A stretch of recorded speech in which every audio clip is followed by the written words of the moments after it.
When a war veteran haunted by his past tried to bulldoze a massive termite mound on the outskirts of Savannah, he thought he was just clearing land to save what was left of his drought-stricken ranch. But the moment the engine roared to life, Rex, his loyal German shepherd, snapped into panic. The calm service dog became a storm, barking, digging, forcing his way between the machine and the mound. Ethan shouted his name, but Rex wouldn't stop. Then the metal blade hit something solid. The sound rang out like a bell from the deep, and Ethan realized his dog wasn't warning him about danger above the ground. It was something buried beneath it. We hope you'll support the channel by subscribing. The Savannah heat pressed down like a living thing, heavy and unrelenting, baking the clay fields until they cracked and glimmered like rusted glass. The cicadas screamed from the oaks, their voices blending with the low growl of an aging bulldozer. Ethan Ward sat behind the wheel, sweat running down the creases of his weathered face, his eyes half hidden beneath the brim of a faded cap. He was 55, a Marine veteran who carried silence like a scar. His hands were broad and scarred, veins raised like ropes from years of labor. The right hand shook faintly, an old tremor from the war that never quite left him. He glanced at the massive mound ahead, rising from the scorched earth like the hump of a buried beast. It stood nearly 8 feet tall, solid and ancient, streaked with the reddish dust of Georgia's soil. Locals called it the breathing grave, though most didn't remember why. Ethan saw only one thing when he looked at it, a chance to find water beneath.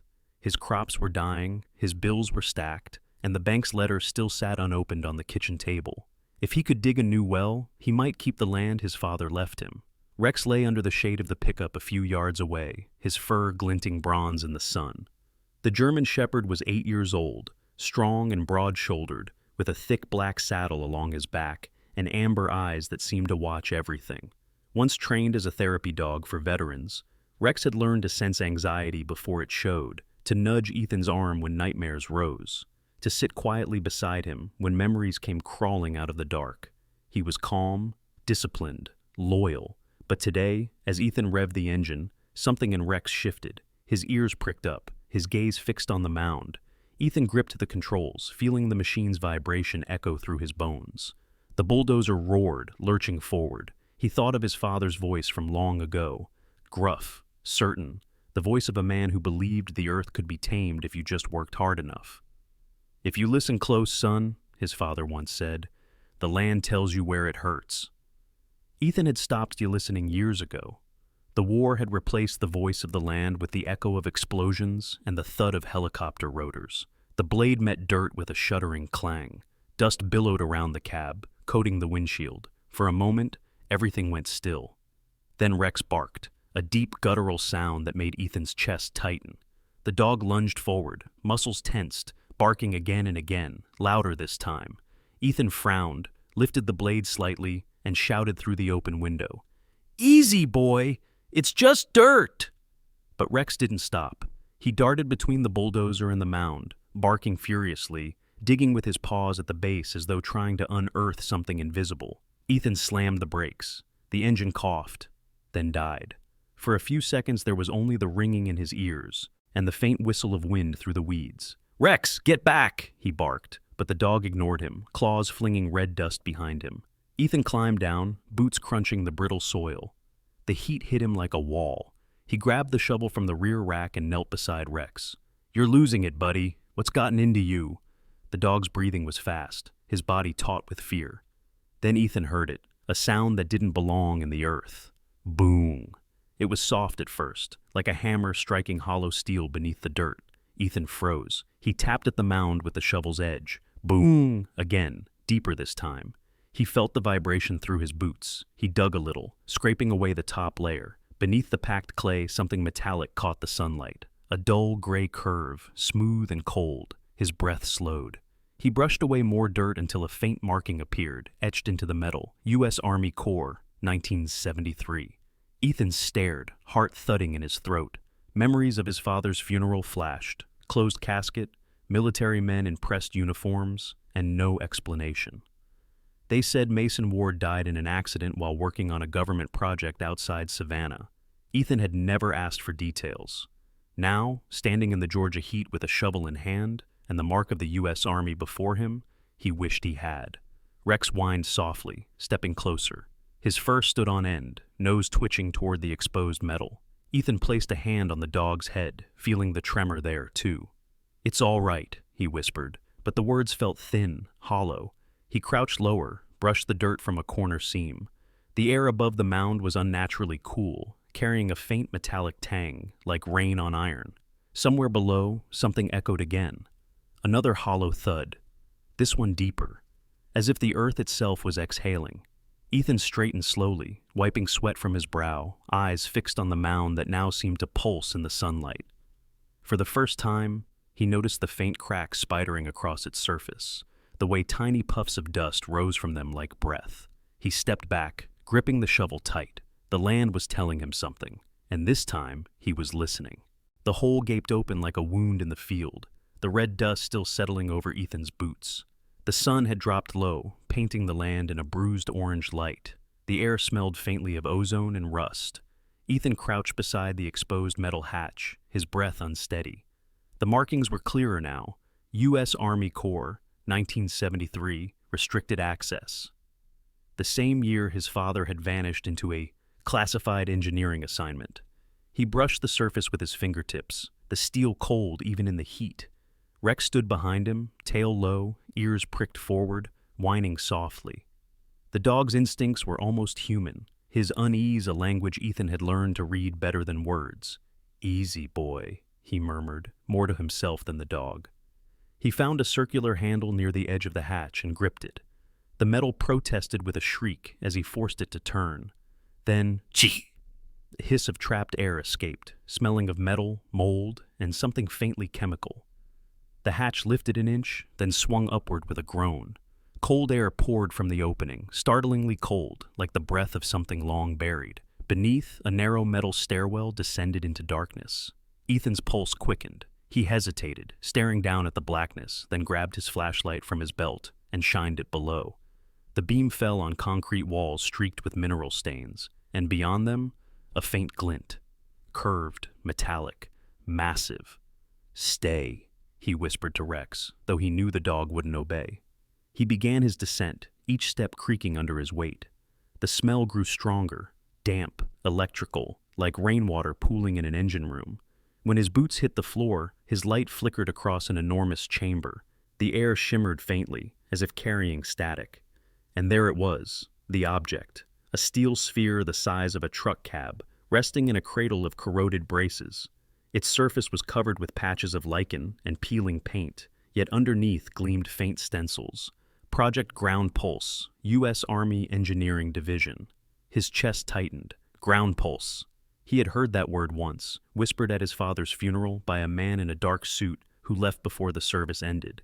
Ethan circled the sphere slowly. The air was thick, heavy, and every movement echoed. He ran his palm along a section of the wall and found a dusty clipboard still hanging there, pages yellowed and warped by time. The top sheet read, "Maintenance Log. M. Ward, Chief Structural Engineer."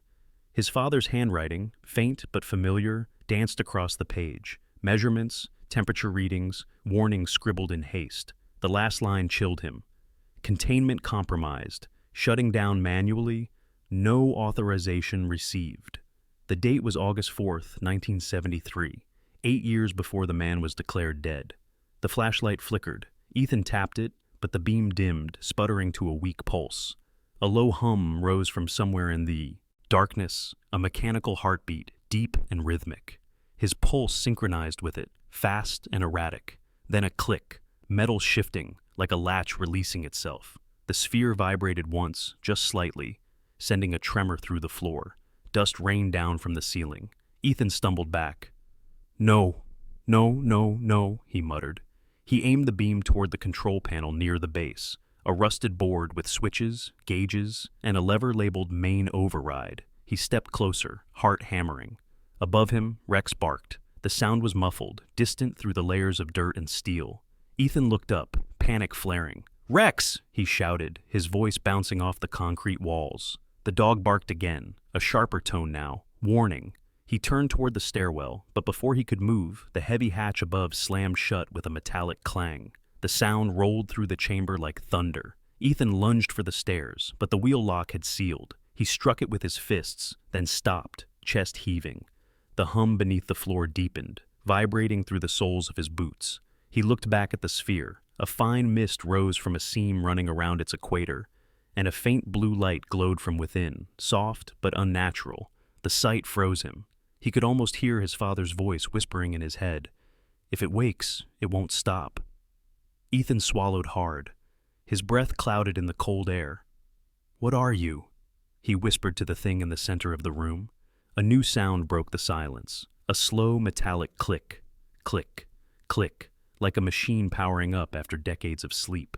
His flashlight went out completely. The only illumination came from the blue light now pulsing through the seams of the sphere. Ethan's heart pounded. He backed toward the wall, reaching for the crowbar at his belt. His instincts screamed to run, but there was nowhere to go. The air throbbed. The hum became a tone, low and steady, vibrating through his teeth.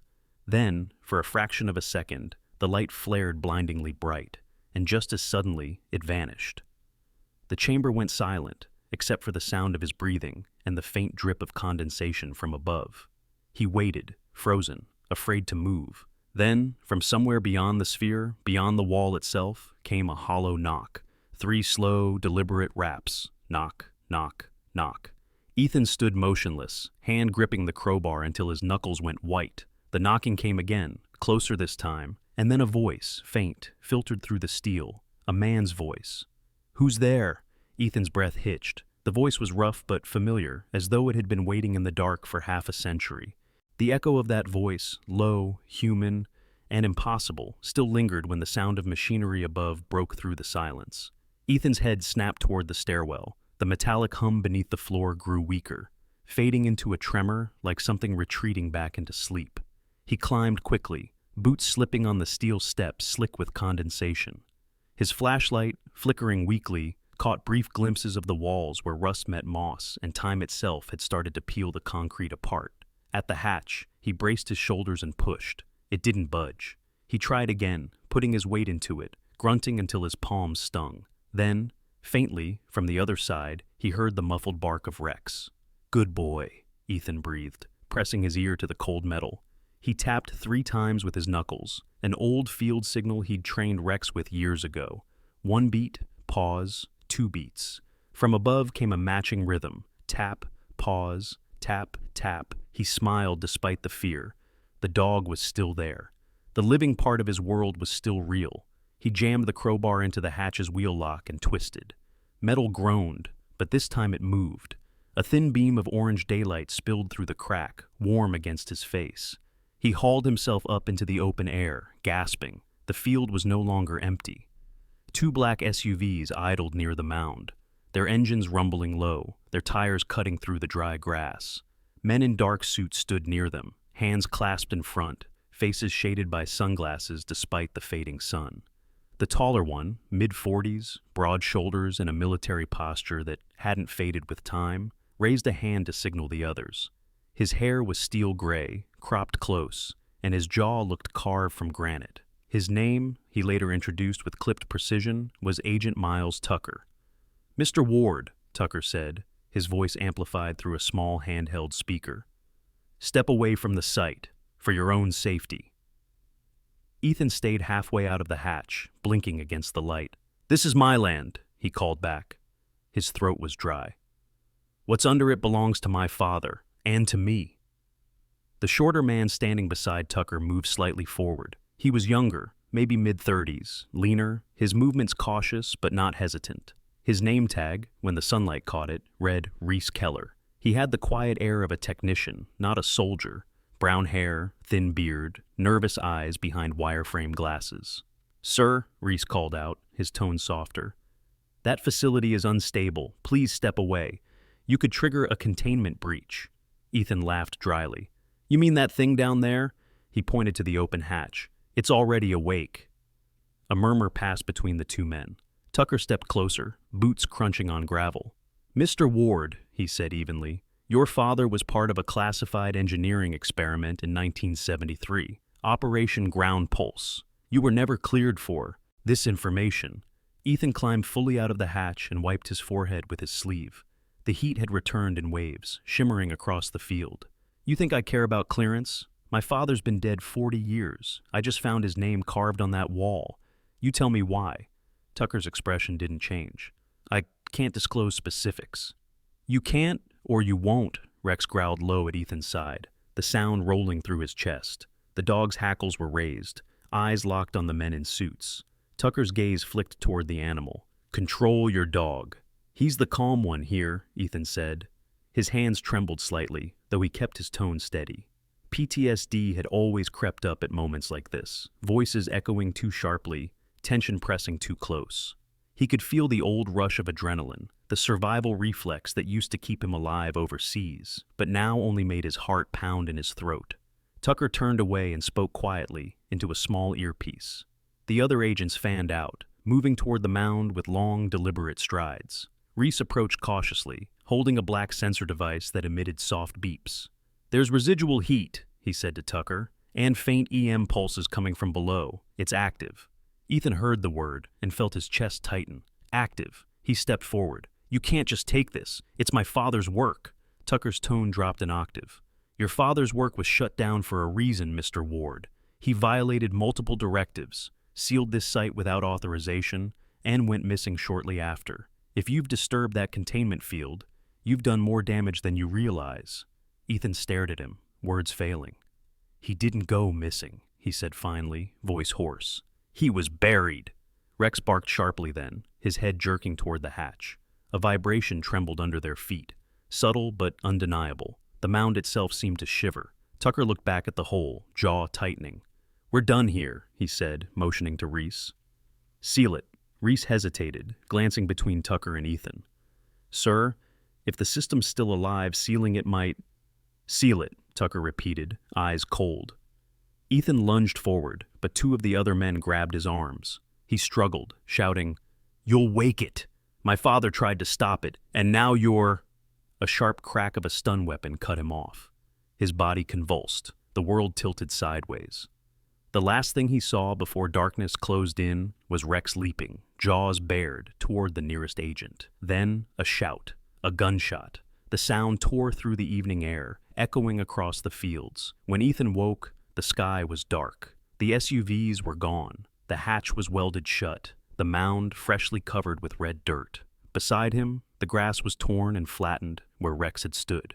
There was no movement, only the smell of burned metal and the faint trace of blood in the dust. He called the dog's name once, then again, softer. Rex! A long silence answered him. Then, far out beyond the field, he heard a single bark. One, then two. Ethan's breath caught. He turned toward the sound. In the distance, near the tree line, a shape moved, low, deliberate, watching. And for a moment, in the glimmer of lightning on the horizon, he could have sworn the ground beneath it pulsed once, like a heartbeat. The storm that had been brewing all evening broke without rain, only with wind and heat. The air around the farmhouse shimmered as though the world itself was holding its breath. Ethan crouched near the window, his shirt clinging with sweat, his pulse hammering against his ribs. Outside, beams of light cut across the yard, headlights moving in deliberate circles, sweeping over the barn, the truck, the dry well.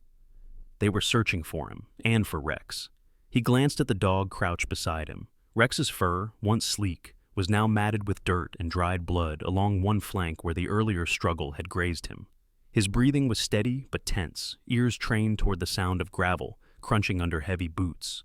The dog looked up at Ethan, amber eyes sharp, waiting for a command. Ethan reached out, placed a calloused hand on his head. Easy, boy. We play this smart.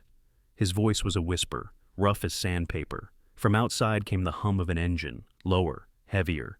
Ethan peeked through the blinds. A yellow excavator had rolled into the field, its hydraulic arms glistening in the headlights. Two men in tactical uniforms stood near it, their silhouettes backlit by the glow of the SUVs. The taller one removed his helmet, revealing a square, bearded face. He was not Tucker or Reese. His name tag caught the light. D. Holt. Holt barked orders to the others, voice clipped and metallic. He looked to be in his late 30s, with a body hardened by field work and scars that peeked from under his collar. The kind of man who obeyed orders first and asked questions never. His men moved like ghosts, efficient, silent. Ethan counted 4, maybe 5. Government or private, it didn't matter anymore. They were here to dig. He reached for the rifle leaning by the doorway, an old Winchester inherited from his father. He hadn't fired it in years, but the weight felt natural in his hands. Rex tensed, growling low as the sound of shovels hit the earth. Ethan's throat tightened. The spot they were digging was exactly where the mound had been. "Don't touch!" he shouted through the open window. The sudden sound made the men freeze. Holt turned, raising a flashlight toward the house.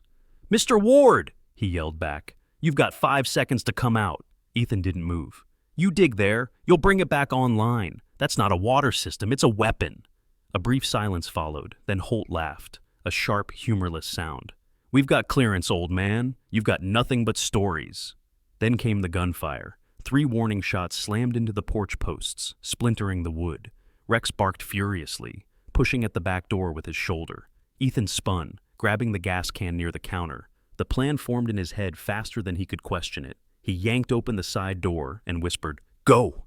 Rex shot out into the night, a blur of black and tan fur, darting between the beams of light. Holt swore, firing a round that missed. The dog vanished toward the field, his barking echoing across the dry grass. The distraction worked. Ethan sprinted to the shed, grabbed the flare gun, and poured the last of the gasoline over the old bulldozer that sat rusting by the fence. His father's machine, the same one that had first torn into the mound. "Sorry, Dad," he muttered, lighting the flare. The red flame hissed like a serpent. He fired. The explosion ripped through the night, throwing a wave of heat that flattened the grass. The excavator toppled sideways, its arms snapping like bone. Men shouted, silhouettes staggering through smoke and debris. Ethan ducked behind the porch railing, shielding his face from flying embers. The air was thick with the stench of burning diesel and scorched soil. When the smoke began to clear, the mound, what was left of it, had collapsed into itself. A crater yawned where the steel hatch had once been. The sound that rose from it was low, not mechanical this time, but deep and natural, like something breathing through layers of earth. Holt and his men were retreating, shouting into radios, their voices jagged with fear. "Pull back! I said pull back!" he barked, shoving one of his subordinates toward the trucks. The headlights flickered once, then went dark. One by one, the SUVs reversed, tires spinning in the dust until the field fell silent again. Ethan stood, chest heaving, the glow of the fire painting his face in red. He could hear his own heartbeat. He looked around for Rex, but the dog was gone from sight. His throat tightened as he called out, "Rex!" The only reply was the hiss of cooling metal and the distant roll of thunder out toward the coast. Then the wind shifted. It carried with it a new smell, salt and ash, the scent of the Atlantic drifting inland. Ethan turned toward the horizon where the faint lights of Savannah shimmered under a haze of smoke. He felt a strange calm settle over him, the kind that follows chaos. He had stopped them tonight, but he knew Tucker and his people would come again. The thing buried below wasn't gone, just sleeping, and the earth, now cracked open and angry, wouldn't rest forever. Ethan walked toward the fence, rifle hanging loosely in his hand, eyes fixed on the smoldering crater. Somewhere out there, Rex was alive. He could feel it, a pull, a connection, like the heartbeat of the land itself. He whispered into the dark, "Hold on, boy. We're not done yet."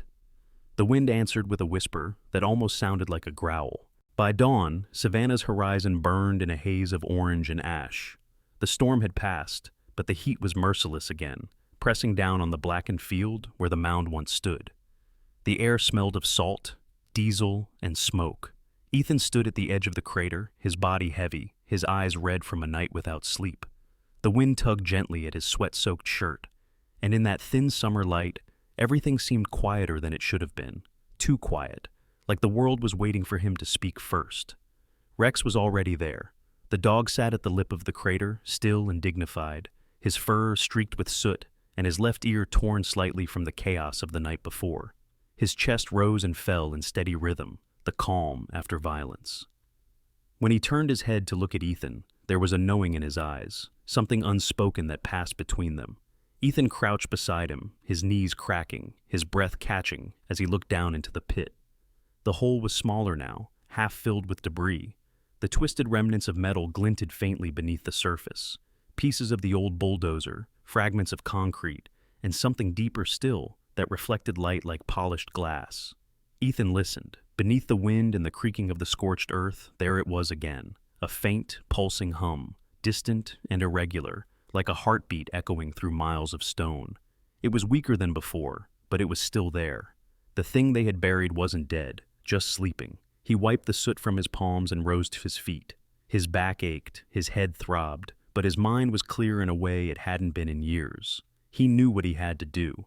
From the ruins of the shed, he dragged a plank of charred wood, the last piece of his father's barn, and carved a few words into it with his pocket knife. Preservation site. Do not excavate. The letters were rough, uneven, but deliberate. He planted it firmly into the ground at the edge of the crater, pressing the earth around it with his boots until it stood upright. Rex barked once, a low and approving sound, tail swishing against the dry soil. Ethan looked down at him and managed a small, weary smile. "Yeah," he murmured, voice hoarse. "It'll have to do." Behind them, the morning light spread across the open field, washing over what remained of his land. The farmhouse still stood, though its windows were cracked and its porch half collapsed from the shockwave. The windmill leaned slightly, its blades turning in slow, creaking motions. Everything else, the fences, the crops, the tools, was gone. A lifetime of work reduced to smoke. But Ethan didn't feel loss, not anymore. He felt something closer to peace, the same fragile calm he used to feel on quiet patrol mornings in the desert, when the world seemed empty, but alive. He looked toward the distant city skyline, where the shimmer of heat made Savannah look like a mirage. Somewhere under all that, concrete and water pipes, the echoes of Project Ground Pulse might still run. Maybe his father's secret had saved more than he would ever know. He knelt beside Rex again, running his hand along the dog's neck. The fur was warm, coarse with ash, but beneath it, the steady thump of a loyal heart answered his touch. "You did good, boy," Ethan whispered. "You brought me back, just like he trained you to." For a moment, he thought of his father, not the stern engineer from old photographs, but the man who had taught him how to build fences, how to listen to the wind before a storm, how to keep moving even when the road was dust and silence. Mason Ward had buried something terrible here, but he had also left behind something good, a son who would keep it buried. A car approached from the road, tires crunching on gravel. Ethan turned, hand instinctively moving toward his rifle, but the tension faded when he saw who it was. A tan Ford Ranger, old and battered. From it stepped Chloe Carter, the local sheriff. She was in her early 50s, tall and wiry, her brown hair streaked with gray and tied back in a ponytail. Her uniform shirt was unbuttoned at the collar, revealing sun-browned skin. She had a steady, pragmatic air about her, the kind of woman who had seen enough strange things in this county not to ask too many questions. She stopped a few paces away, hands on her hips, eyes scanning the wreckage. "You've been busy," she said dryly, her southern accent soft but firm. Ethan didn't answer right away. "It's over," he said finally. Her gaze shifted to the crater, to the smoke still rising faintly. "Doesn't look over." "It will be," Ethan said, "as long as no one digs again." Chloe studied him for a long moment, then nodded slowly. "City sent word about explosions last night, said they might send inspectors. You want me to tell them this was an accident?" He met her eyes. "Tell them it was lightning." A faint smile tugged at her mouth. "You're lucky I like simple stories, Mr. Ward." She glanced at Rex, who sat proudly beside Ethan, watching her every move. "And I'm guessing he's the hero of it." "Always has been." She tipped her hat, turned back to her truck, and climbed in. "Well," she said over her shoulder, "if you ever want to make it official, come by the office. Otherwise, I didn't see a damn thing." The Ranger's engine rumbled to life and disappeared down the dirt road, leaving a long trail of dust hanging in the sun. Ethan stood for a while, staring at the horizon where the sky met the ocean haze. Then he turned back to the sign, to the quiet earth that now held both a secret and a promise. The wind carried the faint scent of rain from the coast, and for the first time in years, he didn't feel fear when he heard thunder. He placed a hand on Rex's head and whispered, "Let's go home, boy." Together they walked across the field toward what was left of the farmhouse, their shadows stretching long across the blazing summer light. Behind them, the crater remained still, but deep beneath the scorched layers of soil, something faint and mechanical stirred, one final echo before silence returned to the earth. Sometimes miracles don't come with light from the heavens. Sometimes they come as a whisper beneath the soil, a reminder that even the buried things, the broken things, still breathe under God's watch. Ethan didn't find gold, nor the water he prayed for, but he found something far greater. The quiet proof that faith isn't about what rises, but what you choose to keep buried for the sake of others. Maybe that's what the Lord asks of us, not to unearth every mystery, but to guard the ones that were never meant to be touched, to trust that some silences are holy.